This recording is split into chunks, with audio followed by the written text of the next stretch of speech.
What's going on, everybody? Welcome back to the Hardworking Happy Hour. I'm Sean. And I'm Catherine, and as always, we'll be breaking down all things trades, entrepreneurship, and turning your creativity into a passion career. Happy Friday. Happy Friday! It's been another cold week here. It is the end of January. It was snowing a little bit ago. Snowing. It looks like it just stopped. Yeah, I guess. It just barely stopped, but it's going to start again. Apparently, the forecast is for actually 0 to 20 inches is what the report said, because we're supposed to get a bomb cyclone, which just sounds like bad meteorology. It sounds like they don't know, and it's just purely a guess. Yeah. It's like an obnoxiously large range. Yeah. Like they could say 0 to 6, and I feel like that would be a pass. 0 to 20 is just too much. Yeah. So this week, Q&A. Yeah. We opened up the hotline to just any question that you have for us, and we're gonna play them. Yeah. We're gonna react to them. We're gonna answer them. We're gonna discuss them in some depth and really get into it. So I think it's gonna be really fun. I'm excited. It's a nice change of pace for us. It is, and a little bit more relaxed. We're a relaxed episode today. Very relaxed episode. I feel extremely relaxed, and it gives us the chance. Sometimes people might come up with a question that might not fit in with, a topic that we're going to dedicate a whole episode to. So this way we get tons of questions on Instagram, on, all of our social media. And a lot of times they require a more long format answer. So this, I think this will be fun to just give people some answers and be able to be a little bit more insightful and thoughtful with our responses. Yeah, definitely. Yeah. And we like to talk a lot, so. Oh, and before we get into the questions. Yeah. Let's talk about our drinks this week. Yeah. You had a chance to mix your first cocktail of the podcast. I did. Because the other time I made a whiskey and ginger ale, so I'm not even counting that. Yeah. That's only 2 ingredients. This has 3 ingredients, 4 if you count the ice. I guess 5 if you count the glass. Yeah. So we have what's called a Tiger Woods, and it is vodka, cranberry juice, and lemon juice. Yeah. And it's actually really good. It's very good. Yeah. It called for an obnoxious amount of lemon juice, and I was like, I really don't feel like this is going to taste good. Yeah. But I like it. It's really good. Yeah, it's very refreshing. I mean, maybe for our next Q&A, Tiger Woods could call in and explain to us why this is his drink. I would like to know the answer to that. Yeah. I'm sure he would love to call in, but I don't want to get too away from our core audience, which is really contractors and people in the trades entrepreneurs. People. Yeah. Sorry, Tiger, but I don't know if you're relevant enough to call into the podcast. I know he wants to, but yeah. Well, he can just call in and give us the answer. We don't have to play his question. We can just we can just know it for ourselves. Just for curiosity's sake. Yeah. All right. Well, you heard it, Tiger. Call in and just leave us a message. Yeah. But yeah, so this is actually our third podcast of the week. It is. Yeah, it's Friday, and we had an insanely. We've been all over the place. We really have. I don't even remember how we started the week because it's been a long week. Yeah, Wednesday at what time did we leave? 6 a.m. Yeah.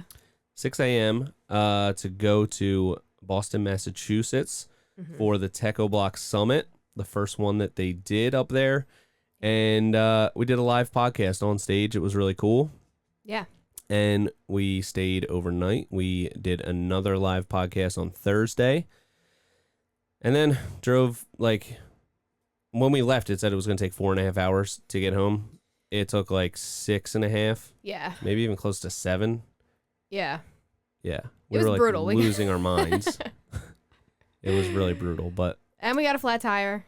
Yep. While we were there, that wasn't on the drive. It wasn't dangerous. Yeah. We were safe the whole time, but it was, added a little element of stress and suspense and a little bit of suspense, mystery. To the trip. Yeah. But we got that all worked out. Put some air back in it. It held long enough to drive 7 hours home. Yeah. Might not have been the most safe decision to just say, it'll probably hold and we'll leave. But we got home and it was a good time. Yeah, it was a great time. It was cool too. We met a lot of people that We either haven't met before or we just know through Instagram or any social media platform, and this was the first time meeting in person, so that was really cool. Yeah. And it was fun to do. Now that we're doing a podcast, I've been on some other podcasts, but this was the first one doing like a live in front of a live audience. Yeah. It was cool. It was really cool. It was really cool. And we opened it up to like a live Q&A there. Yeah. And had some great questions and had a good time. Yeah, and people like hung around afterwards to just chat with us, which was really cool. Yeah. I like those trade shows because you really do get to like meet a bunch of people, and I feel like this community is pretty close knit. Like it seems like everyone kind of knows each other a little bit, or like you see what people are doing on the internet, and so it's cool. It's cool to meet people. I like that part of it. I think that's probably my favorite part of any trade show or trade event is just the networking, connecting with other contractors or other companies or just anybody that's in the industry. I think you can learn a lot from anybody that you meet in this industry. So yeah, it's really cool. And especially at these type of shows, everybody's just there to learn, to level up a little bit. So everybody's really open. It's not like a lot of times these are your local competitors or they're trying to hide stuff from you. So people are really open and everybody's in a mindset of wanting to learn. So yeah, that's my favorite part of it. Yeah. And everyone leveling up their own game is only increasing interest in the industry. Yeah. So they say good. Rising tide raises all ships. Yeah. That's a boating term. That is. Yeah. Yeah. And it applies to everything, Yeah. So, yeah, always be looking out for who you can learn from. Mm-hmm. There's always somebody out there that you can learn from. And, it's a good mindset to keep yourself in. Yeah. And hopefully you're here to listen to this podcast and learn something today. And hopefully either we or a caller can, maybe you can have a little bit of a takeaway from this episode to impact your life or your business. Yeah. And I mean, we don't have all the answers, but we do like to spark a conversation within yourself. Yeah. To make you think harder about those things. Look introspectively. That's a great point. Yeah, because we don't want to sit here and pretend like we have all the answers because we have more questions than we have answers. We have plenty of questions. I think, and the answers for us aren't necessarily going to be the answers for you. So yeah, it's just what's worked for us.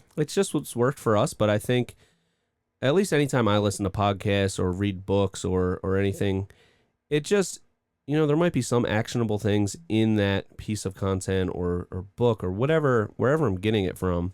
But more than anything, I think it just puts me in a mindset of being more aware of these situations and just thinking a little bit more deeply about it. So I might not get the answer from the book I read, but puts me in a mindset to just be more mindful of these things in my own life, whatever that happens to be.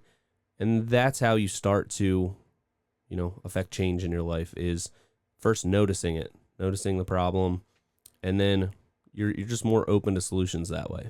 Yeah, absolutely. So yeah, that was a great way of putting that. We're not here to answer everything for you, but we're here to ask the questions and get you asking questions to yourself. We're here to start the conversation. Yeah. That's all this is. Just a conversation. Yeah. But we did kind of highlight this show as a Q&A, and the A does stand for answers. So we're going to try to give our answers. We're going to give our answers. Yes. But they might not be your answers. So just join us for the conversation. Join us for the ride. And, I'm excited for this. I think it's going to be fun. We haven't listened to the voicemails yet, so yeah. Yeah. Should we just jump right in or what? Yeah. It's kind of funny because they come through as just numbers, like we don't have these people saved. So yeah, let's get into it. You ready? Mm-hmm. All right. Voicemail number 1. Hey, Sean and Catherine, Chris Breen with Legacy Decks. My question for you guys is, as it relates to like lumber prices increasing, how we all saw the things go up in 2020 and it may happen again in the future. So my question is this, have you guys implemented any kind of an escalation clause into your contract, some way to protect or insulate you guys as material costs go up. We operate with a fixed cost price with our contract with customers, and we can book out 3 to 6 months in advance. So the prices when we sell the job may be drastically different 6 months out. So we're trying to figure out how to navigate that as a company. So I'd love to hear some insight from you guys on it. Appreciate what you're doing. Keep it up. So that's a great question, and it's really relevant because we went through a time of crazy fluctuation in the market with lumber prices and all kinds of other materials, and you're also very adept at contracts, so I think you'll have a great input on if you want to do that, how it's possible. But for us, we did see a humongous increase in, especially the cost of lumber. That's kind of evened out. It's more than it was, say, January 2020, but it's not as high as it once was, and it kind of leveled out a bit. But for a time there, I guess it was, at the beginning of COVID, really all of 2020 was just really, really crazy with lumber prices. And it was, at the time, it was kind of happening real time. It wasn't something that I had experienced before. So we didn't have anything in those contracts then, but going forward, it was something that I definitely thought about. But we operate the same way. We draw up a proposal, and it's a fixed cost, and the client knows exactly what this project's going to cost.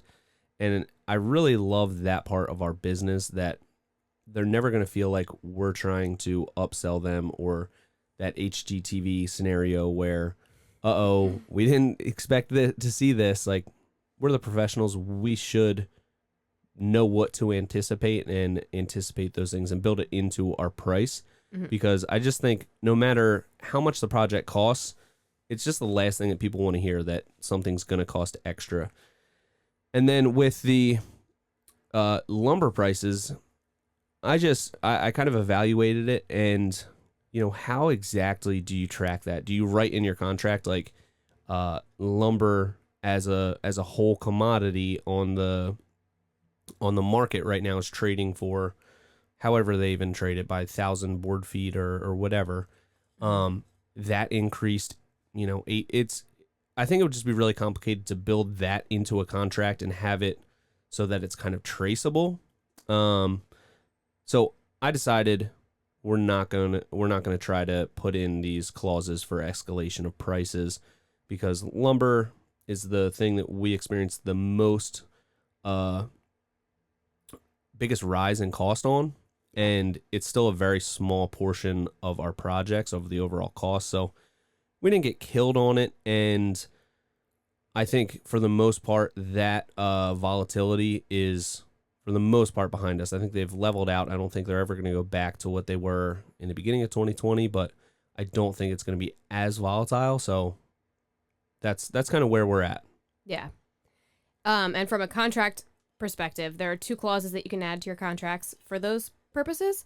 There's a price adjustment clause where you can add that in and say, like, obviously everyone kind of was aware that the lumber prices rose, so that's kind of built into the wording of a price adjustment clause, where you can say if something fluctuates crazily, then this adjustment will happen.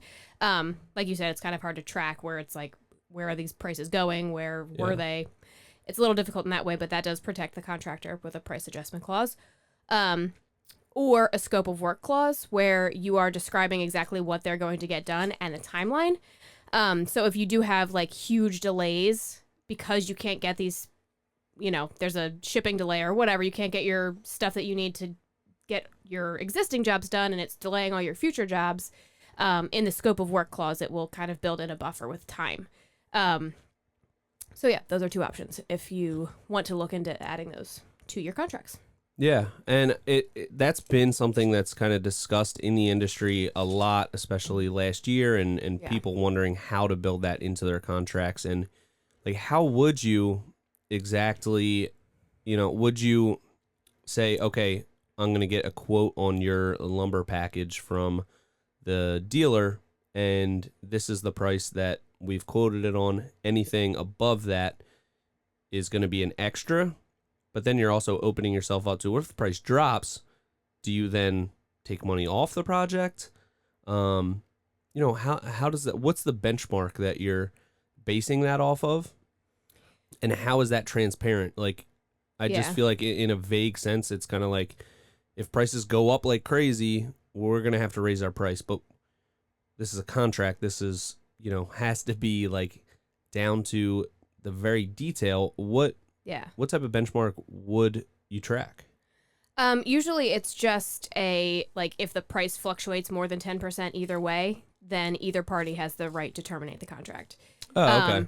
So there's different ways to word it, but I think that that's probably the most common that would be used. Just because if somebody signs a contract and they're like, okay, I really want this dream backyard. It's a stretch for us. And then the lumber prices rise and it, shoots their estimate up by $30,000. They're like, okay, well now I actually can't pay for this. So it kind of gives you the person out or the contractor an out if in case it goes the other way where you're like, okay, I priced this out when lumber prices were really high. Now they're really low. I'm going to make this huge amount of profit, or it makes you seem shady or whatever. It kind of gives it an either way. That's it. Usually okay. it's written either party can cancel, which, you don't want to be canceling contracts, but it's kind of good that both parties have the out. So your out would really be if prices fluctuated beyond a certain amount, that contract could be terminated and you would write a new contract addressing whatever that price increase was. Yeah. So the terms of that increase don't have to be necessarily laid out super detailed. Yeah, it doesn't have to be like a dollar figure where you're like, gotcha. If the lumber prices increase by however much per foot, it's more of like a 10% either way. Or you can write it however you feel is appropriate to your business. But you don't necessarily have to address exactly how you're going to calculate that increase. That would be discussed under a new contract. Yeah. Okay. Well, that's very interesting. I think as a contractor, it's good to have those conversations with your client, being very open and transparent. Like, okay, lumber prices rose by this much. I have to adjust be able to back up your numbers. Don't just be like, well, lumber prices are up. I'm going to increase this 40%. And what do you want to do? It's a good way to have an open dialogue with your clients anyway. Yeah. And that's one of your strong suits is the contract stuff. And that's why I'm glad that you're on Team Premier, because you know this stuff. And when you explain it like that, it makes a lot of sense. It doesn't seem as complicated as I had kind of thought in my head. Mm-hmm. So maybe we'll look at adding that into our contracts in the future if we go through another period of insane volatility in pricing, then I'd be more likely to want to put that in our contracts. But I think that is hopefully for the most part behind us, and we do have some stability in the pricing right now. So TBD on that, but sounds like we can add it in if we wanted, and it wouldn't be too difficult. Yeah. Great. And my rule is contracts aren't important until they're very important. So it is important to look into these things and make sure that you are protected. And that is, I don't think that way typically, but it is so true that you really want to pay attention to your contracts, because, they're either never going to be looked at all, or they're going to be scrutinized to every single little detail if it turns into a huge problem. So it's not a problem until it's a huge problem. It's usually not like a medium-sized problem with a contract. It's either not a problem at all, or it's a big problem. It's a very big problem. So, all right, awesome. I think we had some great insight there. Mostly you, but should we just get right on to the next caller? Yeah, let's go. See what's up here. Hey, Sean and Catherine. It's Anthony with Premier Outdoor Living. I think I got two questions for you. One, when going into a future project, do you already have a couple design ideas in mind to where you're going to build the project around the design ideas? Or do you get a basic layout of the shape of the project and then start adding your design and unique touches to each project? And also, where do you pull your inspiration from? Is it something like you're driving around looking at things or looking at images to where, you know what, we can do this and we can do that? I think that's all I got for you. I'll see you Monday. And guess what kind of ship will not sink? Friendship. Onward. Thanks, Anthony. That Anthony sounds like a very fine gentleman. I would love to know him more. He sounds like just really a sweet guy. Well, wasn't expecting to get a call from one of our own team members, but that's two very good questions. Yeah. I love it. Yeah. Something that I don't know. We haven't been asked that too much about exactly. A lot of people know. Catherine, you're like looking off into the distance and it's distracting me. What? So here's Did you the thing think- about podcasting from a van in my driveway. I just saw my cat jump over a Mark, fence. I knew it was going to be Mark. Yeah. Okay. He's very distracting. Okay, All sorry. right. That's okay. That's okay. So we do get a lot of, we've built our brand around some of these really intricate inlays that we do and the finer details on the project. So it's interesting to hear. Do you come up with those ideas first and then build the project around it, or are you building the general layout and then adding those things in? Mm-hmm. And it is the second one there. We build the layout first. I always start from a very simple 2D almost approach with layout. I think the inlays and all those little details are really cool, but the most important thing to a design is just the overall layout, the proportions of different things and how they interact with each other. And when it comes down to it, it's just very simple shapes and how they play off of each other. Yeah. So I always start with just laying it out on graph paper in 2D, draw the shapes. I can put in different furniture and stuff, and I kind of know what the size of those things should be and how much room we'll need. And that way I can easily just erase lines, make things a little bit bigger or smaller, and just play around with things until I feel like that top-down 2D feels like everything's in good proportion to each other. Like it's not off balance and you have all this stuff built up on one side and nothing to balance it off on the other. Mm-hmm. So I always start like that. And if your layout and your proportions are good, the project's going to look really good regardless of whether you do a crazy inlay or not. And the crazy inlay, for some styles like that might detract from the design. It's kind of become part of our style a lot of times. So we can always figure out where is going to be the best spot to highlight something like that. But we always want to start with the layout, with a functional design that makes sense, that's proportional, and then we can add in those little details that set it up over the top. But those always come afterwards. Yeah.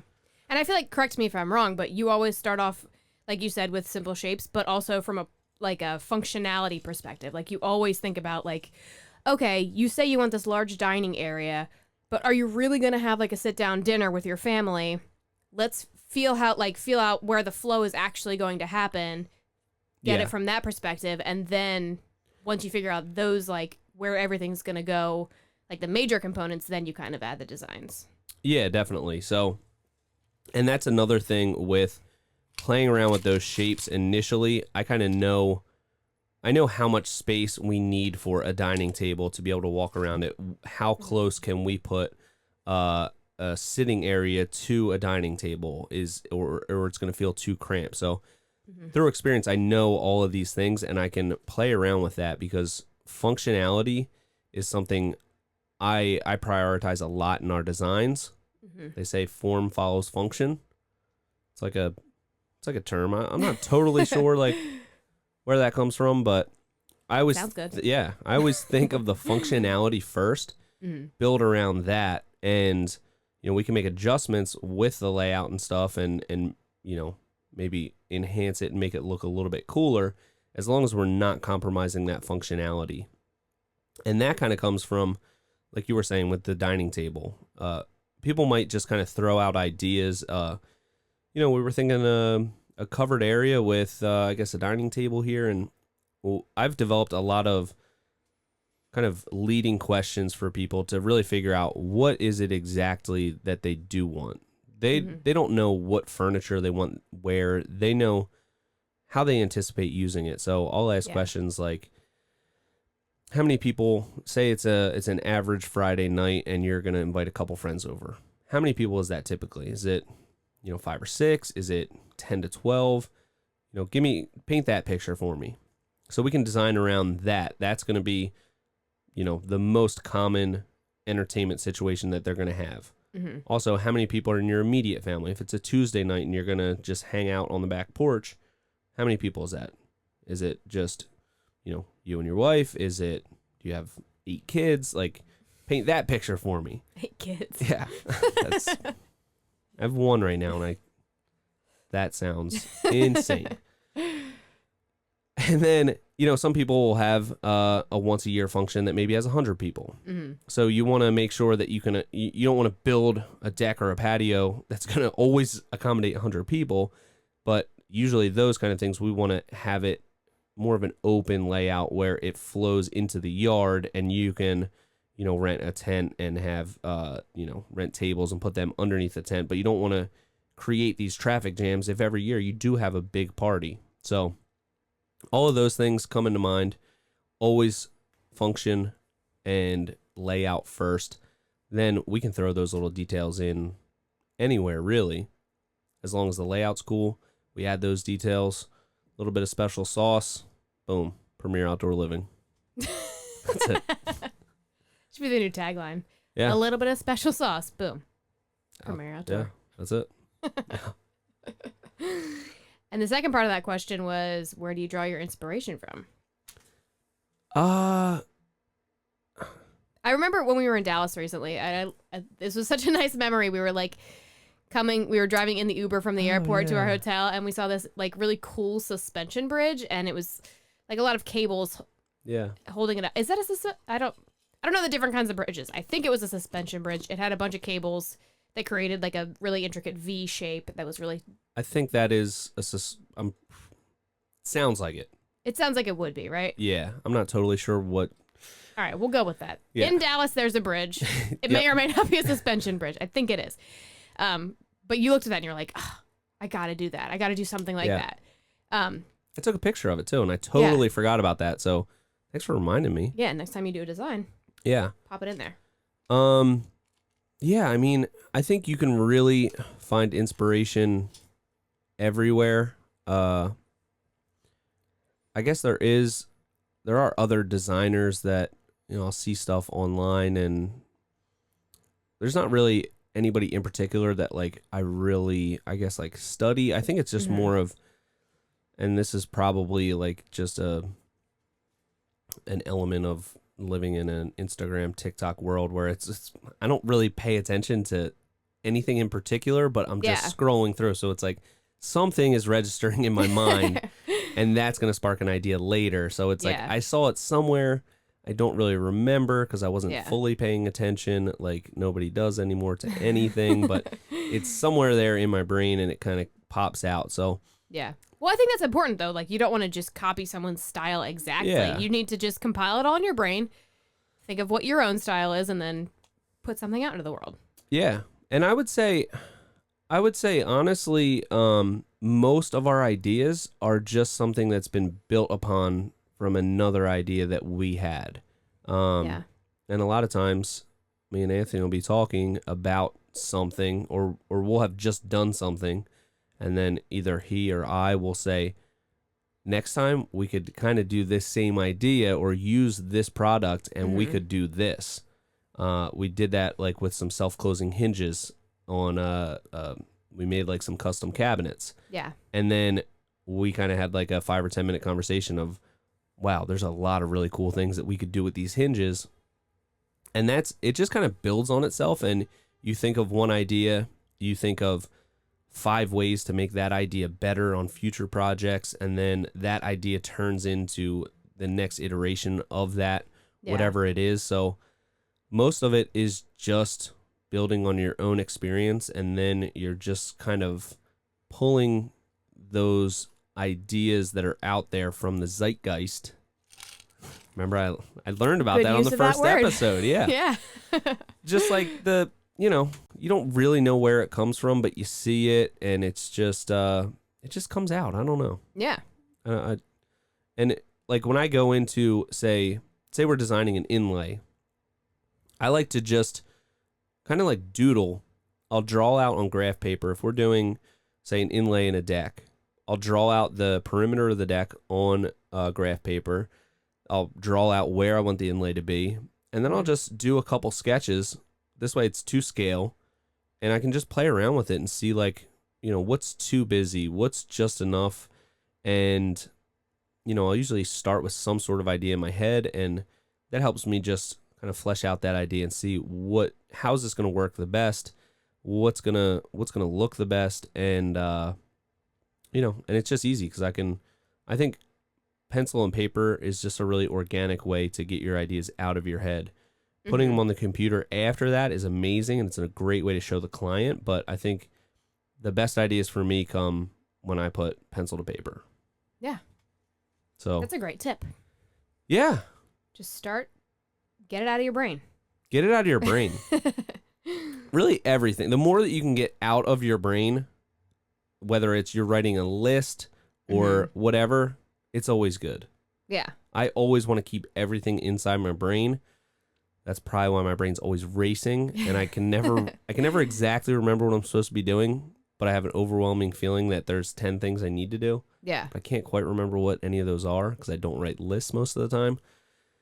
But we're changing that. Yeah, we are. That's the old Sean. That's the old Sean. That's You've got a whole new. Sean. You've got a pocket calendar now. We've got official checklists on the way.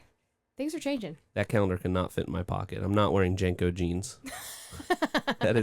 It's a book bag calendar. What's it called? I thought it was called a pocket calendar. Isn't that their name? I don't know. It's my first one. I don't know. It's your first one? Yeah, I think so. Really? I believe so, yeah. Oh. I've had I live and die by these things. On several occasions I've had large desk calendars. Oh yeah. The problem with that, never had a desk. Not always at a desk. Those are never had a desk. Yeah, there's never been any situation where I've had a desk. Yeah. But there's been several occasions where I've bought those type of calendars, and no wonder they didn't work. Yeah. For me. No, I feel like those are inefficient. I've tried those too. Yeah. Like especially with like workouts or something I'm trying to track. I'm like, Yeah. I'll write it all down in this monthly calendar and I'll have it all there. Never look at it again. If Yeah. I have the weekly thing, it's like, all right, this is Yeah. digestible. I can carry this around with me. Those things are great. We did kind of, well, at least I went over this when I first bought this, which was only last week. There's no better feeling than the moment you buy the thing, whatever it is, whether it's a calendar or it's healthy food because you're going to start a diet or it's workout supplements. That very moment that you buy the thing is when you have You're just full all of the hope in the world. My life is changing for the better in this very moment. And even if you do stick with the thing, it's never going to feel as good as that one moment where you just... Most of the time, you're not going to stick with it. Let's be real. But in that one moment, you're so certain that your life is going to change. Mm-hmm. And mine's going to. Yeah. I'm going to be one of those. No, listen, you do have a desk now. We're in a van. That is your desk. So It's true. Yeah. the possibilities are endless here. They are. And you're going to stick to it. We're going to... Hopefully the possibilities are singular in that I keep the calendar and I stay on track. I don't need endless possibilities with this calendar situation. That's how I've typically lived my life. And yeah, the calendar could end up in the trash. It could end up in the river. I don't want endless. I want one possibility. Yeah, you never know. I don't know. How's I'm it gonna end up in unpredictable. the river? Okay. I lead a very rock and roll lifestyle. I want Apparently. one possibility here. I keep that calendar and it changes my life and I become an organized person. I'm not taking any other reality. That is going to happen. Yeah. Yeah, all right. I believe you. All right, TBD on that. We'll keep everyone updated on my calendar situation. All right. Next call. Thanks for the Next call, call. Anthony. We love you. We will see you on Monday. We will. And no better ship than friendship. That was nice. I do like that one. Two What a ship guy. references right out of the gate. Yeah. a theme. It's a very boaty podcast. Yeah. All right, next question.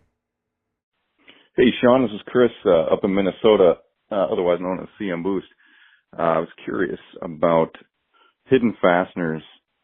They seem to be a must these days, and you have clip systems and several different systems with screws that can be hidden, and everybody has their preferred method of fastening decks.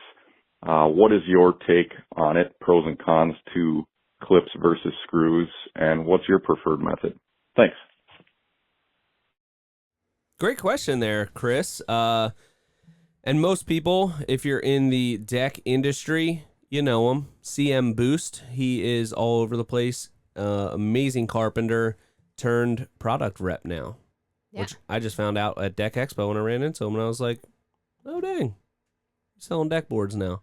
Oh, nice. But he's, like I said, an amazing carpenter. He's worked with a couple really, really good companies, and he knows his stuff in and out. So it's cool to see him, take on a new phase of his career and now be working on the manufacturer side of things. And I think he'll do great at that because he knows the builder really well. So yeah.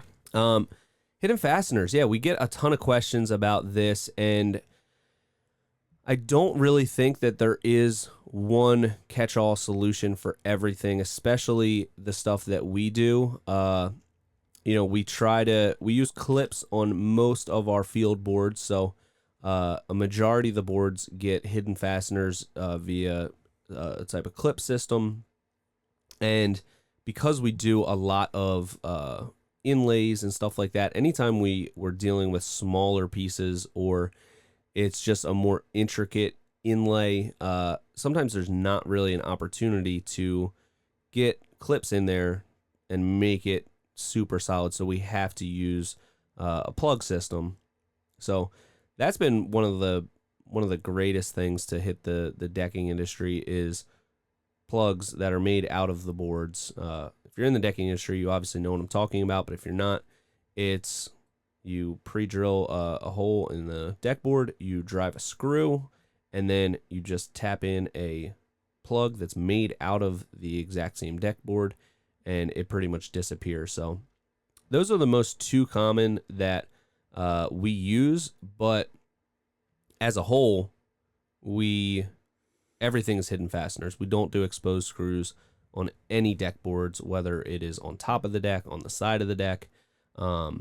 Everything needs to be hidden fasteners, in my opinion, and there's plenty of stuff on the market to make that happen. The days of just using color match screws on your perimeter and the ends of boards, not a good look anymore. Use what's out there. It's one of the simplest things to give it the cleanest look, and it's easy enough with how much stuff's out on the market. So hidden fasteners. Yeah. Use them. It's the way to go. Try to find them. They're hidden. You can't find them. Can't find them. They're hidden. They're hidden. So, all right. Thanks for the call, Chris. Appreciate that. What do we got next? Next question. Hey guys, this is Sean Ash with Strathcona Exteriors up in Canada. Just had a question. Wondering if you guys have any. Actually, it's a two-part question. Sorry. Wondering if you guys have any hobbies that you do outside of work. I know Sean probably doesn't. Also wondering, what are your favorite books? Thanks. Have a good one. Like that one. That's a great question. Yeah. Thanks for the call, Sean. Obviously, great name for one. But he's building some really cool stuff up in Canada. So appreciate the call and great question. Yeah. Kind of a just out of left field question. Not industry related, but I love it. I love it so much. And he hit it right on the head for me. Hobbies, don't have them. Never have. No, that's not true. It's you true. have absolutely had hobbies. What? Playing guitar. That was not a hobby. That was a career at that time in my life. Everything you do as a business? Is this your millennial side hustle problem? Maybe it is. Yeah. I feel like we're just gonna get deep here. Okay, go ahead. As a kid, I was never like naturally good at anything. Like Yeah. I was never like really athletic or really like good at the guitar. Like all my friends played guitar and stuff, and like I started and I was like the worst one. And I think something about that, like I always had to work really hard to excel at anything. So I think that's probably where that comes from. That I can't do anything just for the pure enjoyment of it, which is probably a humongous character flaw of mine and probably why I've had issues with anxiety. Yeah, I so do feel yeah. like there's something deeper there. There definitely I think is. that should be a goal for you, though, like 2022. To Find one something hobby. that is, just find a hobby that you just enjoy doing for the sake of doing that helps you decompress. Because really, you work, and then you go home and be a dad and a husband, and then you go back to work. So Yeah. you need something. But on the Needlepoint? Have you ever tried anything like... what is that? Is that acupuncture? No. What is that? Needlepoint? It's like when Yeah. you, like, it's like you take a piece of fabric and then you, like, sew through it to create images.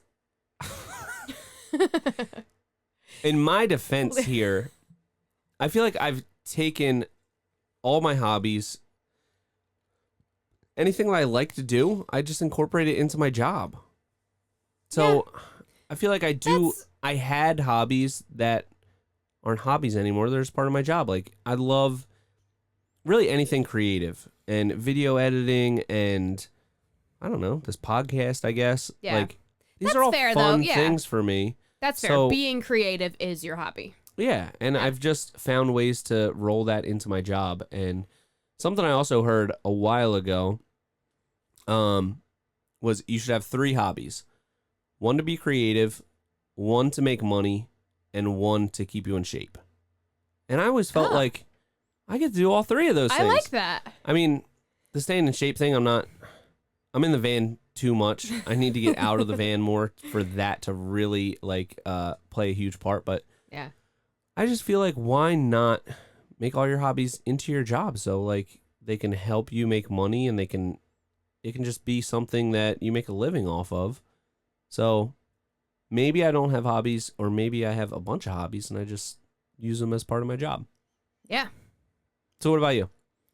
I think my hobby is having hobbies because I love like my Instagram handle is Howard and her hobbies. Howard is my middle name and I just love to have hobbies. Like my main hobby is sailing. I love to sail. I trash pick boats and redo them. That's like my main. I love the sailing part of it, and I also love the fixing the boat part of it. So I would say that's probably my main hobby.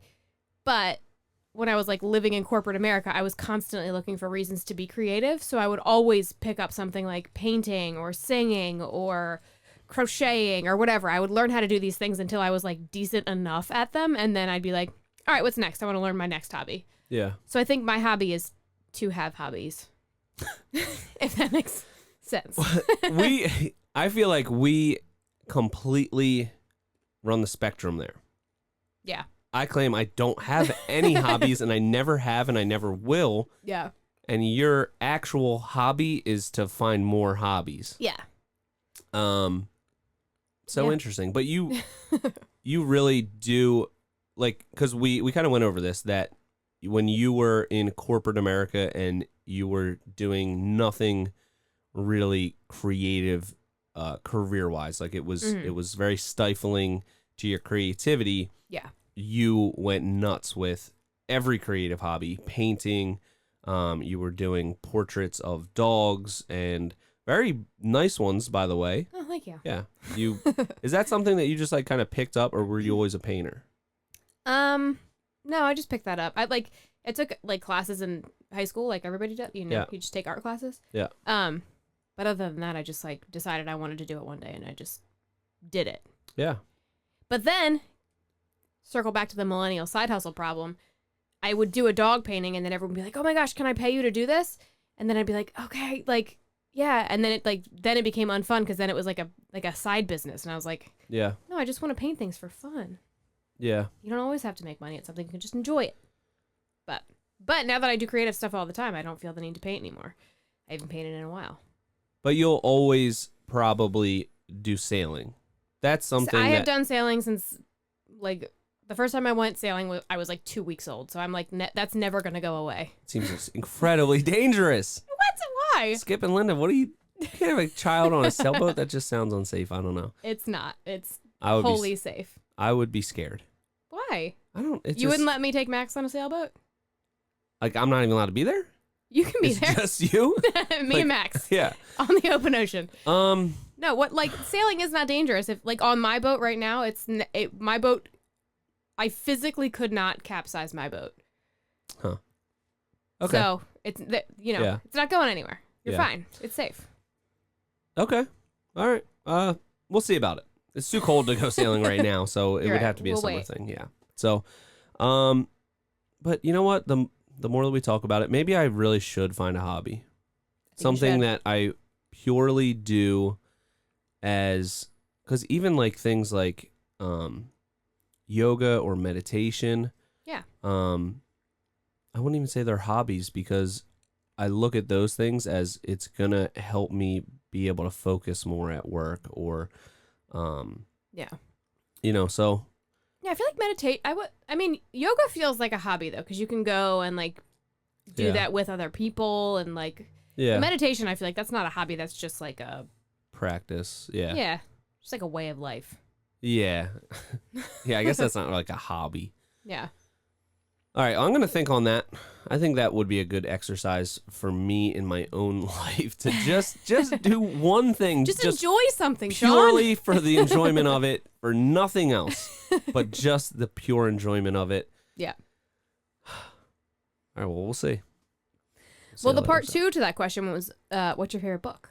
Favorite books? I love books. I love buying books. I sometimes love reading books. I love just having them around. I do like that too. it's kind of like the calendar thing. There's no better moment than when you buy the book. Mm-hmm. And I usually buy them like 6 at a time on Amazon. And, Oh my gosh, I do the same thing. and it's great. It's so nice. And I would say my favorite, I'm gonna do 3 books. A business one, a just wild card, and a lifestyle one. Okay. One that I read early in my business was called Boss Life. And it's about a custom furniture maker in PA somewhere. His name's Paul Downs, and he builds like these absolutely insane conference tables. Like, that's what he specializes in. And me and my friend AJ, who also owns a business, we used to like read books together and then like get together and talk about them and stuff. And that's cool. we actually hit this guy up, Paul Downs, and we went to his shop and got a tour of his shop and everything, that's and met amazing. him. It was super cool. And the thing I loved so much about that book was it was really when I was starting off, and I had this vision of where I wanted to go with the business and how I was going to get there, but still day to day, there's a lot of times when you're like, it can't be this hard for everybody. I must be doing something wrong. And his book just goes through a year of his business, and most of it goes through a time when like things aren't going well at all. And it just like, it made me feel like things going wrong are just, that's a part of the process.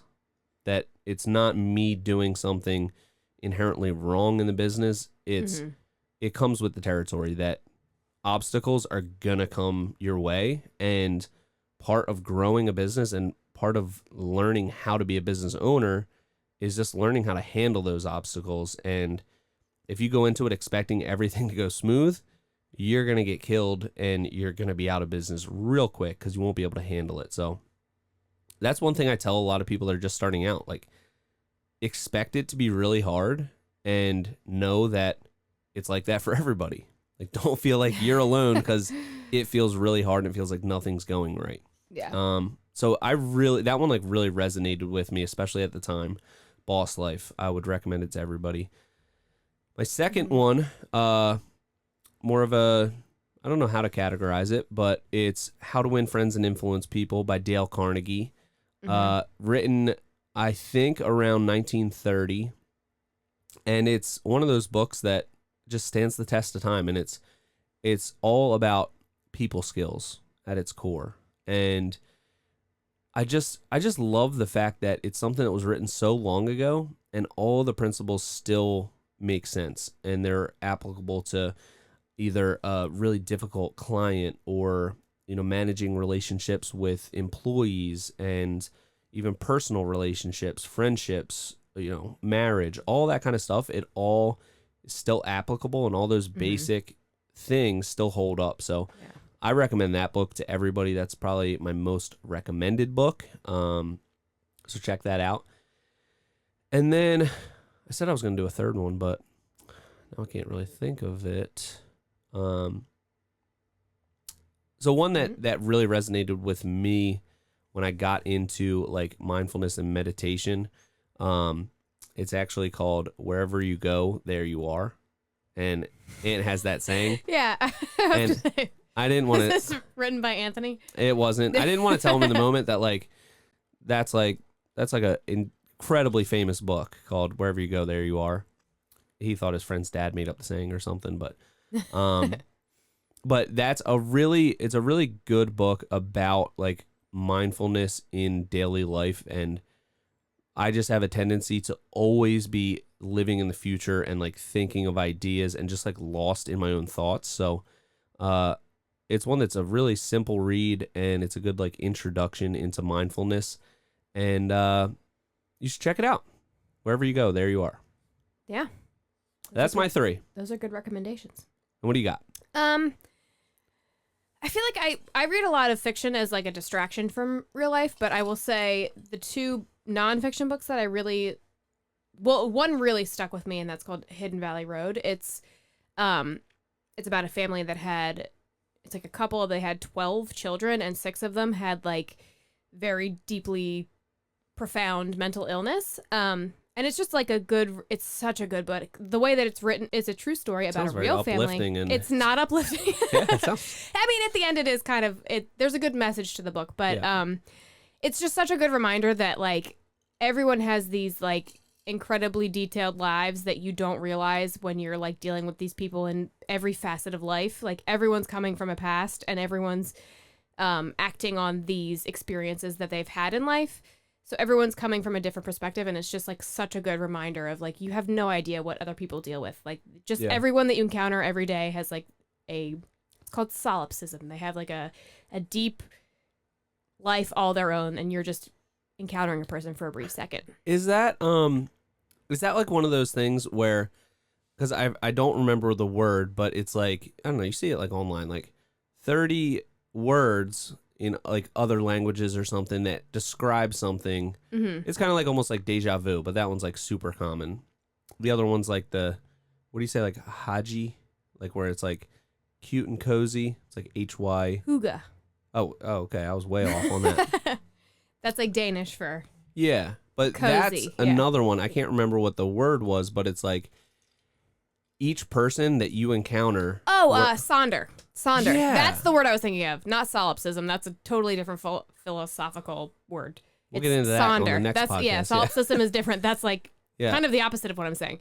This word is sonder. That's what it is. And like I never thought about it till like I read that, and it was probably like a BuzzFeed article or something like that. But every single person that you meet on a daily basis, that you just walk by in a mall or something, they have as, deep and like complicated of a life as you, and you're just like this one little tiny blip for half a second in their hugely complicated, layered life, and they're the same to you. It's like weird to it's kind of like meta. It's very deep and very meta. Yeah. It's like, whoa, that's crazy. Like, yeah. But that book is it's phenomenal. And what's it called again? Hidden Valley Road. Hidden Valley Road. Yeah. It like for me it was like life changing. I absolutely adore that book. And my other book would be The Subtle Art of Not Giving a Fuck. And I don't know if I can say that word. I'm sorry if I can't. You can't, Catherine. But it's part of part of the title of the book. Well, actually, it's all like bleeped out, so maybe I should have said that. We can bleep. In editing, I'll bleep that out. Yeah. But it's like that book. It's just so. It's one of those books you start and you like know exactly where the point is going, but it's a good reminder to like just do what you want in life. Like you know, you have to make yourself happy, and you give so much energy into thinking about what other people think of you, or like so much of that stuff doesn't matter. You just got to make yourself happy, and you've got to keep going and do your best. And that's like the motto I live by. Like I do things to be the best person that I can be and make myself as happy as I can and the people around me. And then everything else is just kind of extra. I Wow, that used was to incredibly deep. I feel like a lot of people spend so much time thinking about like what other people think of them, or like, especially in a business, like you're so worried about like every calculated move because you're trying to get every client and trying to be the best person that you can be. And really your reputation is like, you could donate $1 million to a charity and someone's not going to like that charity. So then they're going to hate you because you did that thing. Yeah. So it's like, you just got to keep doing what you got to do and not give an F. And not give an F.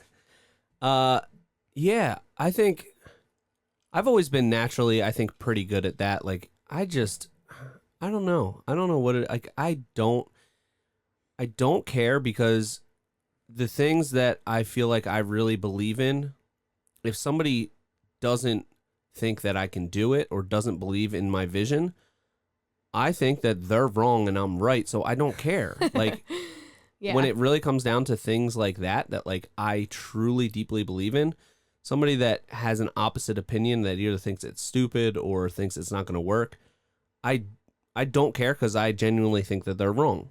Yeah. So I never really thought too much about what other people think of me, but I think. And did you finish reading it?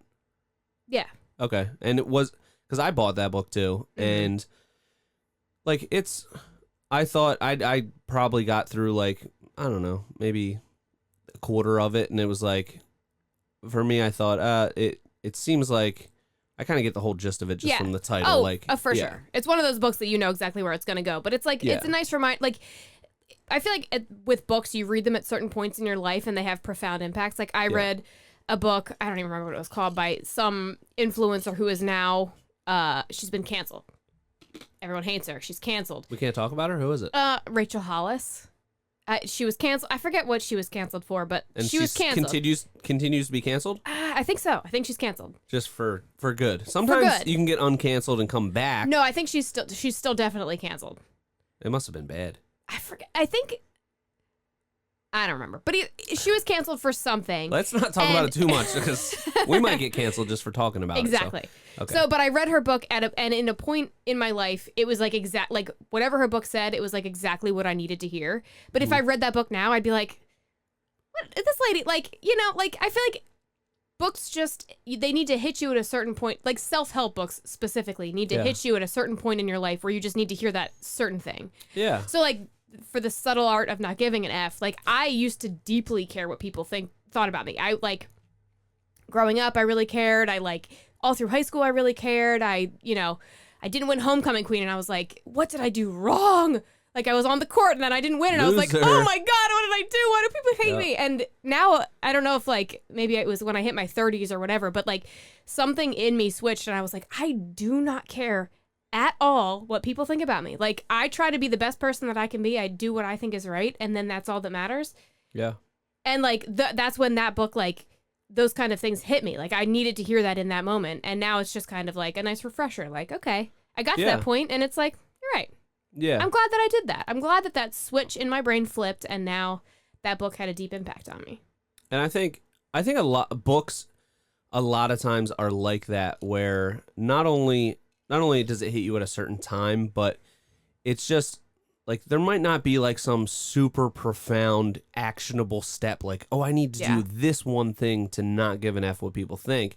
Mm-hmm. But it's, you know, whether you just like me, I read like a little bit of it and I was like, okay, I kind of get it. It just wasn't resonating with me at the time. But Yeah. the more time you spend reading it, it just, there might not be some super actionable step, but it just puts you in a mindset that it kind of sticks a little bit more. The more that you're in that mindset reading the book, the more it kind of has an effect on you, I think. So Yeah. sometimes books don't have to necessarily have this profound one thing that you can do. Like there's this, a lot of times there's not like this one secret that you find in a book. It's just more the book puts you in a certain mindset. Yeah. To just do things better in your own life. So, yeah. Yeah, that's two really good books. And I want to hear, what's your favorite nonfiction? Because I hate nonfiction because just like I don't have any hobbies. I just feel like they are pointless to me. And why am I just going to sit there and just enjoy a book? I should probably get into some fiction and just read just for the enjoyment of it. So I would love to hear what type of fiction do you read? And then obviously fiction, there's always things that translate into real life. There's always a lesson that you can kind of take from it. So it's not like it's completely pointless, but I just always feel the need, like if I'm going to sit here and read, I need to be learning something. Yeah. Again, huge character. I feel like the thing with fiction, and like my brain views fiction as it would like a reality TV show where it's just like I read them and then I don't necessarily like remember every single detail to them.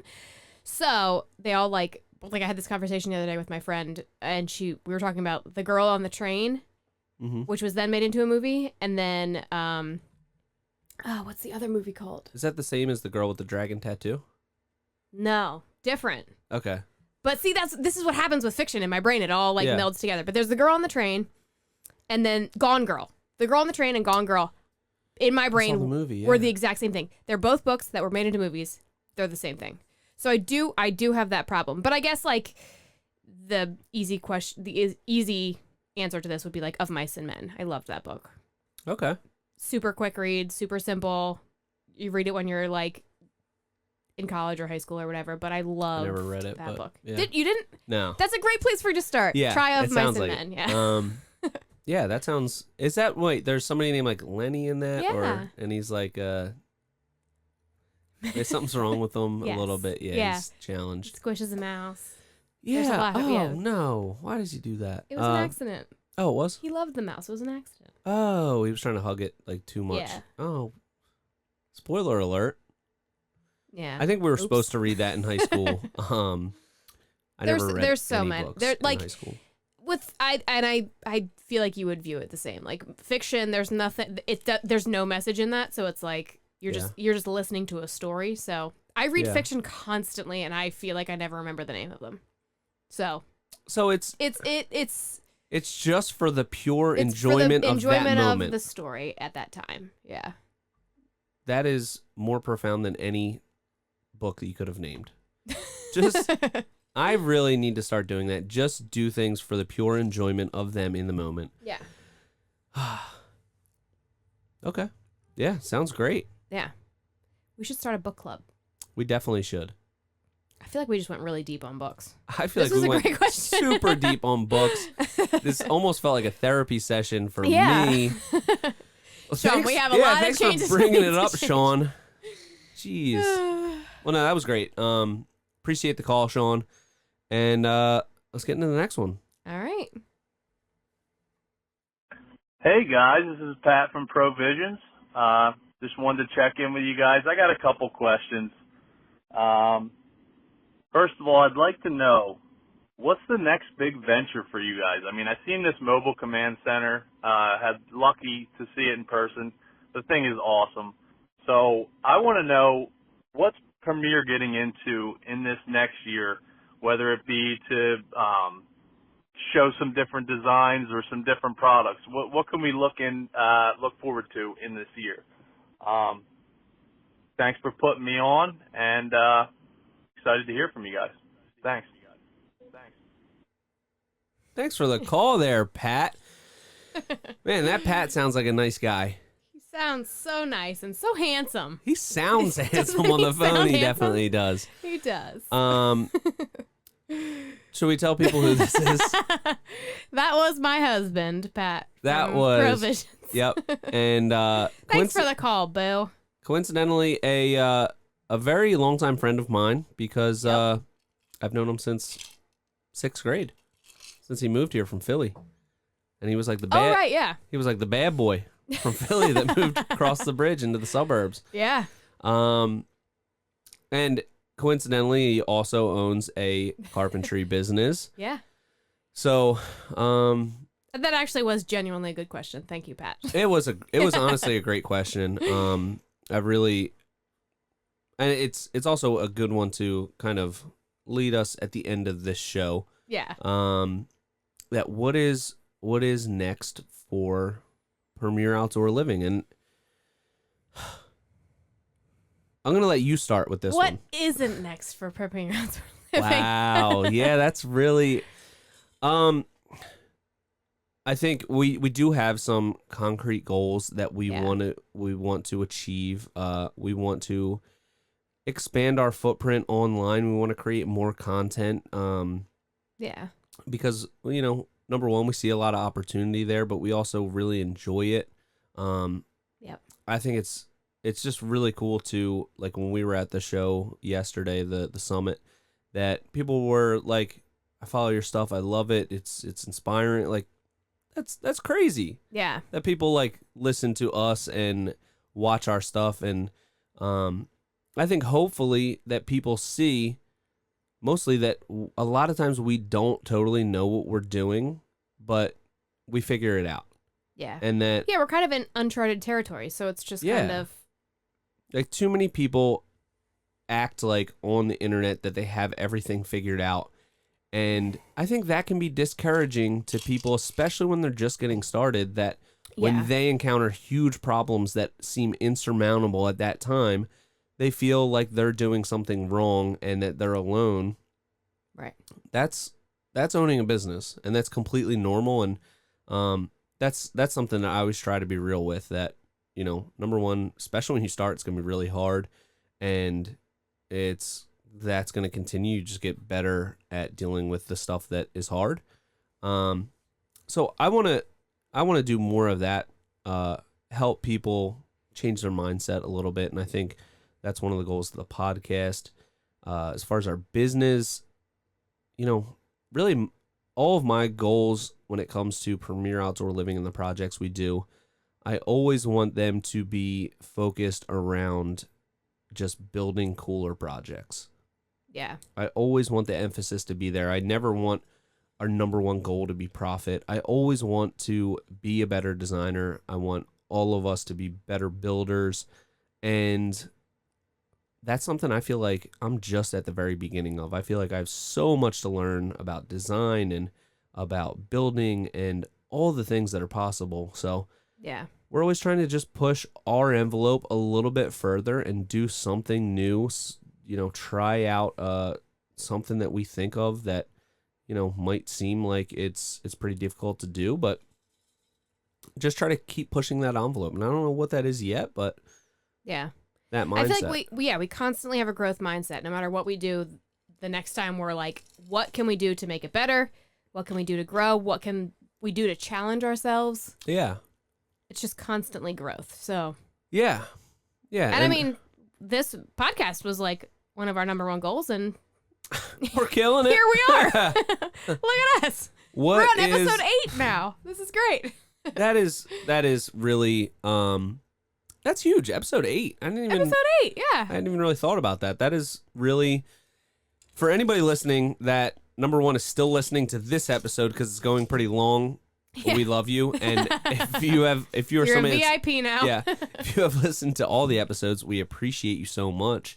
That's a tough one to really answer. What's next for Premier Outdoor Living? I would say one thing we've always tried to do is be small enough and nimble enough to look for opportunity and be able to act on it when it presents itself. So that's such a good way of putting it. Being nimble. Thank you. Being nimble enough. Yeah. You know, Love that. yeah, Love because they say the bigger the ship, harder it is to turn around. Do they say that? Yeah, you know, the big. Somebody has once said that. It it's something like that. I'm probably butchering the exact quote, but you know, you get the idea. Yeah. Sure. It takes longer to turn a bigger ship. It's something like that. Sure, yeah. Everybody can look it up. We're a small ship. We're like a speedboat, and we're very nimble. Okay. Or we're like a professional sailing boat that effortlessly glides through the wind. Yep. I don't know, but we look for opportunities, and we're Yeah. small enough to act on them when we find one that presents itself that is worth pursuing. Yeah. No, I do really like that. I think that's a perfect way to put it. Yeah. What, the boat thing? Well, I love any boat reference Yeah. ever. I might But have, just that we're like nimble enough that we're constantly challenging ourselves, and Yeah. we're constantly looking for new opportunities that are interesting Yeah. to us. and I think that is just like everything in business and in life, it's a balancing act of sticking to a vision that you set out and not giving up Right. on it, but also being open to opportunities that present themselves and, you know, deciding which ones you want to act on and being in a position to be able to do that. One of the best ways I think to do that is to keep your overhead low, keep your living expenses low. So, because one of the best things about owning a business is like the freedom that it gives you. Yeah. And if you own a business and you're overwhelmed with an insane amount of debt and overhead, you don't get the benefit of that freedom. So what's the point? So that's just my 2 cents. Yeah. And that kind of doesn't have anything to do with the nice question that Pat That asked. was just a bonus nugget of wisdom. Yeah. Yeah, short answer, we have no idea what's next. I don't even know what I'm Yeah. doing tomorrow. At All this right. point, we're just like chit-chatting, so. Yes, Are we- but we're getting to the most important part. I know we're over an hour. We have each prepared a question for each other. Oh, Yeah. you're right. You're Did right. you forget about that? I did forget about that, but you are right, and I'm ready with my Probably question. nobody is listening at this point. Who wants to go first? Right. Wow. You ask me my question first, and then I'll ask you, so we can end on you with some profound wisdom. Oh, man. Okay. Unless you ever. Oh. I feel like I set myself up there. Okay, go ahead. What's your question? Okay. What is it? Because you are a very driven person, very goal oriented. What is it you think that is your biggest motivator or driver? Is it money? Is Ooh. it you know, what do they call that? Like recognition? Is it what is it that drives you to do the things that you do? All right, this is a way better question than I was going to ask you, so I feel like we should have swapped positions. That's but okay. no, okay, that is a great question. Is And yours going to be like, what's your favorite color? yes, that's exactly what it is. No, I'm just kidding. Okay, my biggest driving factor is and has always been I want to be proud of myself, and that's something that I have always struggled with, and I feel like there are 2 moments in my life where my dad told me that he was proud of me, and I was just floored. I was like, this is the best feel. My dad is very like quiet and soft-spoken, and he's very profound, and in those 2 moments I was like, this is the best feeling I have ever felt. And I want to feel that, like I want to replicate that in myself. I was like, I want to be proud of myself. And I feel like that's always a hard thing for people to feel. You always feel like you're doing something wrong, or you feel like you wish you did something differently, or, you know, there's always that amount of self-doubt. So Yeah. I want to be able to do things that I feel like I am proud of myself.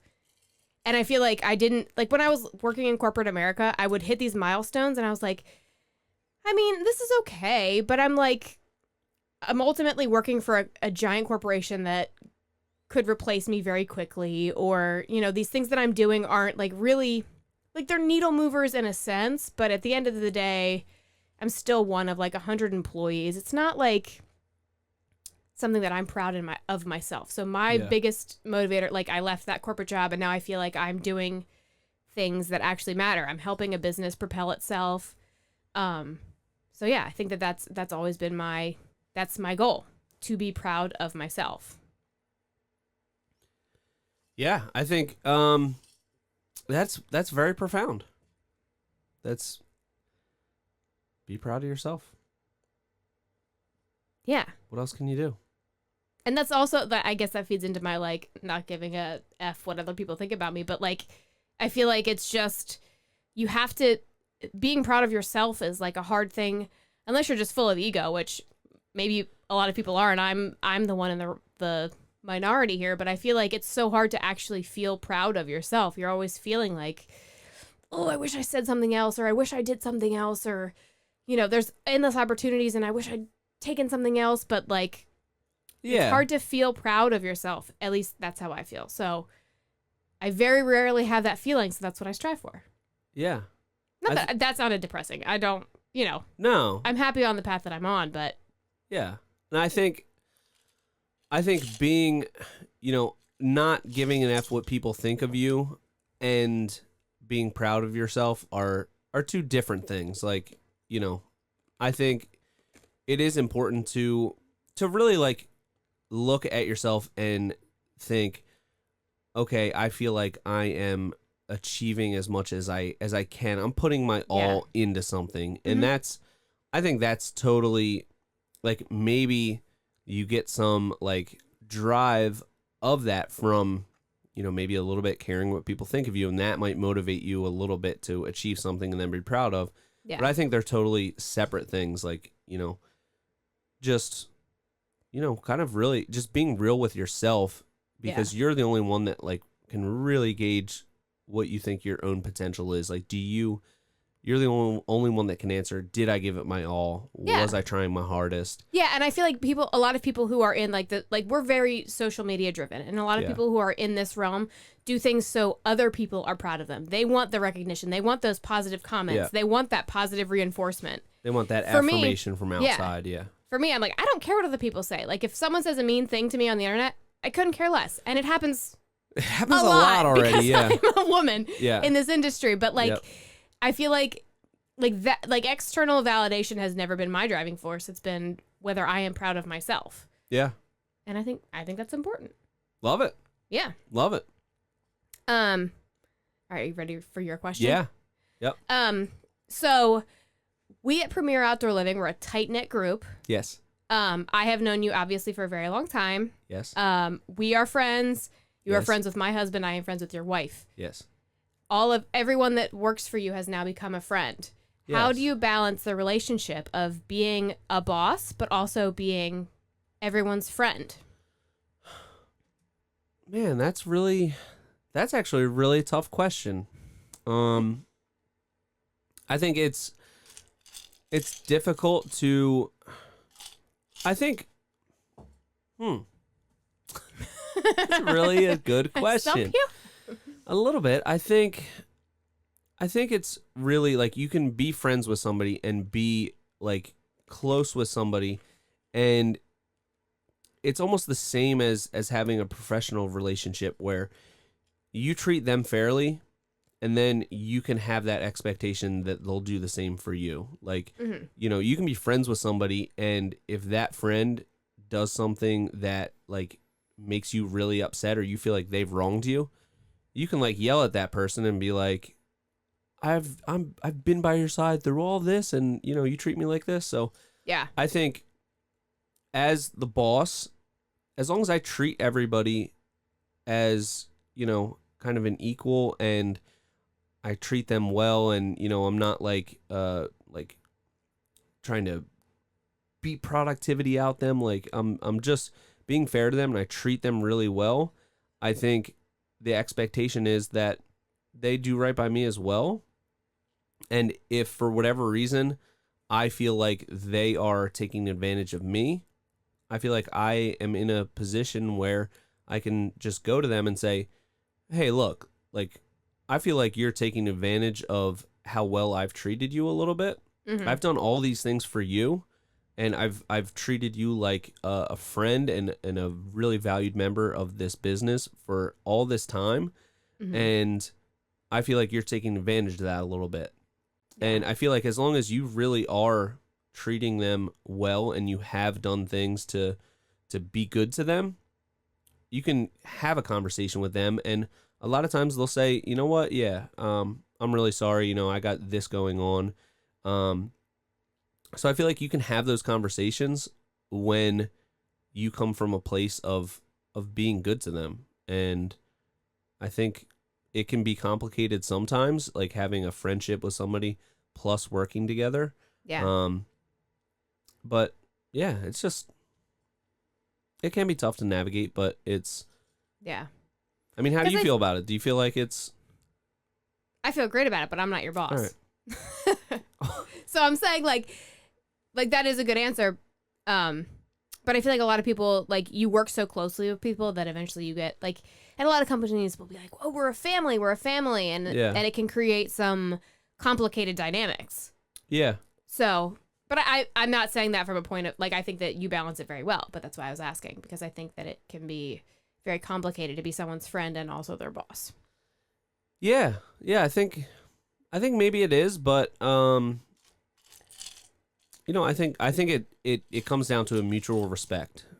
Right. As long as you are doing everything you can to treat them fairly, you feel like, you know, I can go to them and say whatever I feel, and, you know, they'll be responsive to it, or they can come to me and say, hey, this is, you know, what are you doing to us here? This is crazy. Mm-hmm. And I'm receptive to that. So I think it just all comes down to being open with your whole team and being transparent. And one of the things I always say about, you know, trying to be a good leader, which I'm not really sure if I am, but I think one of the important things that you can do to be a good leader is I'm like so real with all the things that I'm bad at. I think a lot of bosses try to act like they know everything better than everybody else in every aspect. Yeah. And I only pride myself on like one or two things: creativity and vision. Everything else, I want everybody else to be better than me at. Because if I'm the best at organization on this team, we are in really rough waters. Boating reference. Yeah. It's like number 4 now. It is, yeah. Killing those references. So that's pretty much it. I don't know. Yeah, that's a great perspective. Yeah. So I guess that's it.